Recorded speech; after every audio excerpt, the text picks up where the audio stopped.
Du coup, voilà la partie 2 de mon témoignage en tant qu'ex-musulmane devenue chrétienne. Donc j'aimerais commencer par la vie du prophète Mohammed. Donc déjà, le prophète Mohammed, il a pu performer Zina, qui est en gros le sexe sans mariage et sans punition.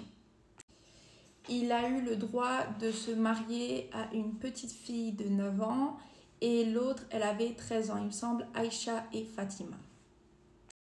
Dans le Coran, on peut voir que le prophète Mohammed, il a eu 3 relations qui ont été problématiques avec Aïcha, Zainab et Sophia. Et en fait, quand je suis tombée sur le surah At-Talaq 4, qui m'a vraiment surprise, j'ai compris que l'islam permet de pouvoir avoir des relations sexuelles avec une fille qui n'a pas encore eu ses premières menstruations et de même pour la mariée. Et donc c'est là qu'il y a une question que je me posais souvent quand j'étais plus jeune, c'est pourquoi est-ce qu'ils donnent les filles super jeunes dans les pays genre Moyen-Orient, Afrique? Je me suis dit mais pourquoi est-ce qu'ils font ça? Et en fait je me suis rendu compte qu'il y a beaucoup de musulmans, ils suivent juste ce que le Coran dit.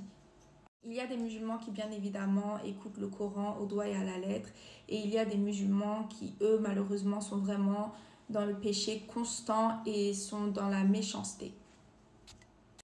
Notamment après que j'ai fait la trend, bien évidemment que je me suis rendu compte qu'il y a beaucoup de musulmans qui sont sous l'emprise de leur famille et qui ne veulent pas être musulmans.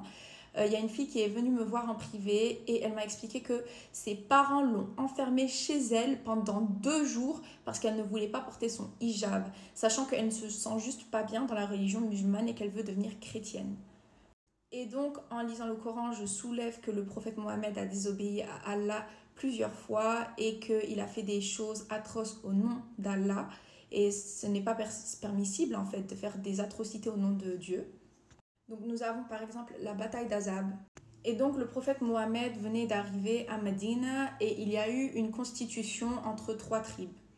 Il fallait que les tribus juives soient rattachées aux musulmans au cas où que les Mécans viennent attaquer le prophète Mohammed. Et donc cet accord, c'était vraiment pour que si les Mécans venaient attaquer, eh bien eux, ils puissent retalier. Sauf qu'il y a eu une trahison du côté des Juifs, et ce que le prophète Mohammed, il a ordonné l'exécution de ces Juifs, et il me semble, je ne sais plus si c'était 300 à 800 Juifs, mais il a ordonné l'exécution et il a démembré leur tête. Donc je vous invite à aller regarder la bataille d'Azab dans le Coran. Il y avait aussi une autre expédition que le prophète Mohammed il a fait à Bil Mustalik, si je ne me trompe pas. Et ils avaient pris captives des excellentes, c'était le mot, des excellentes arabes. Et c'était des femmes, et que ces mêmes femmes arabes, ils les désiraient, mais qu'en même temps, les femmes leur manquaient, qu'ils souffraient du manque de leurs femmes, mais qu'ils avaient besoin d'une rançon de ces femmes arabes. Justement, c'est pour ça qu'ils les avaient capturées. Et donc, ils ont décidé d'avoir des relations sexuelles avec ces mêmes femmes à une condition, c'est de ne pas avoir de conception. Donc, il faut se retirer avant qu'il y ait du semen, du semen, je ne sais pas si ça dit. Et donc, ils ont dit, nous avons un messager d'Allah parmi nous, pourquoi pas lui demander en parlant du prophète Mohammed. Et donc, ils disent, nous demandons au prophète Mohammed. Et le prophète Mohammed répondit, peu importe si vous ne le faites pas, car chaque âme qui doit naître jusqu'au jour de la résurrection naîtra. Et donc, en fait, ils ont eu des relations non consenties avec des mêmes femmes arabes qu'ils ont capturées. Et ça, c'est vraiment genre une autre expédition, sauf qu'il y a eu beaucoup trop d'expéditions pour moi, où en fait, au nom d'Allah, il a tué, au nom d'Allah, il a capturé, au nom d'Allah, il a extorqué de l'argent, au nom d'Allah, enfin, il y a eu beaucoup trop de choses qui, pour moi, en fait, tu ne peux pas utiliser le nom de Dieu pour faire des choses qui ne sont pas correctes, qui ne sont pas bien, qui sont vraiment, tu le vois, c'est vraiment cruel. Et c'est là qu'en lisant, moi, ma Bible, je me rends compte que la Bible nous met en garde contre les faux prophètes. Matthieu 7,15 nous dit « Faites attention aux faux prophètes, ils viennent à vous, habillés avec des peaux de mouton, mais au-dedans, ce sont des loups féroces. Vous les reconnaîtrez en voyant ce qu'ils font. On ne cueille pas du raisin sur des cactus, on ne cueille pas des figues sur des plantes piquantes. Oui, un bon arbre produit de bons fruits, un arbre malade produit de mauvais fruits, un bon arbre ne peut pas produire de mauvais fruits. » Et en continuant de lire la Bible, je tombe sur Éphésiens 5, 25 à 33. Je vais juste vous mettre une petite partie. Marie, aimez vos femmes comme Christ a aimé l'Église et s'est livré lui-même pour elle. Et pour moi, en fait, c'était atroce que le prophète Mohammed et ses troupes puissent prendre des femmes arabes pour captives.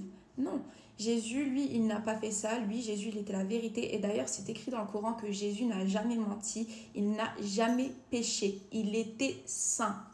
Et pour moi, je pense que je préfère suivre une personne qui a été sainte, qui a fait des miracles, qui a été que remplie d'amour. Et même quand on lui a fait du mal, et même quand on lui voulait du mal, il disait pardonnez-les. Même quand il s'est fait crucifier, quand il venait de se faire crucifier, il était en train de se faire crucifier.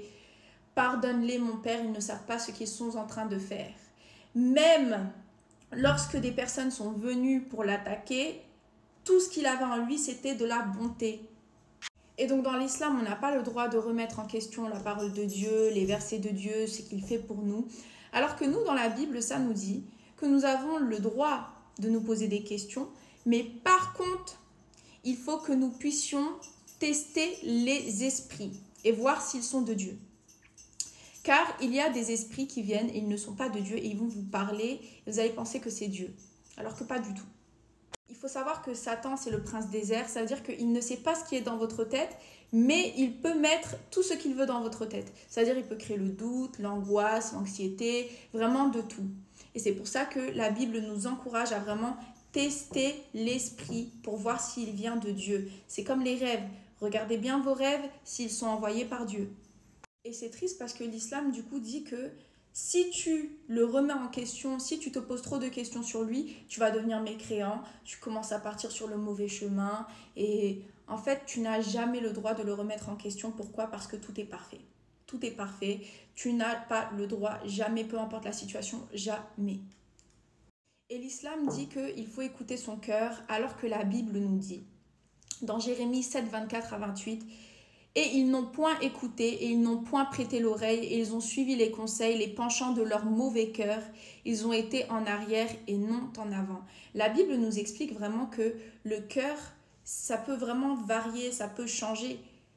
Ça veut dire que la manière dont tu te sens là maintenant, tu es triste là maintenant, dans 2 heures, ça va pas être comme ça. Tu peux être super jovial, tu peux être épanoui, tu as envie de sortir, tu as envie de faire ça. Et boum, ton cœur, d'un coup, il a un coup de tonnerre et là, tu es grave fatigué, tu es grave fâché. Enfin, le cœur, faut pas se fier à notre cœur. Il faut se fier à la parole de Dieu. Et c'est là que je me suis rendu compte que nos cœurs, ils se remplissent d'ego, ils se remplissent de fierté. Et il y a beaucoup trop de personnes qui écoutent leur cœur et qui font des décisions qui vraiment ne leur est pas avantageuses. Comme les personnes qui viennent me persécuter en pensant que ça va changer quelque chose alors que pas du tout. Si je trouve ma paix dans le christianisme et que je me sens bien dedans et que j'ai la paix du cœur et que ça résonne en moi, alors laissez, il n'y a pas besoin de persécuter. Si vous êtes bien dans la religion musulmane et que ça vous apporte la paix et que vous avez trouvé votre paix intérieure, il n'y a pas de problème, c'est tout.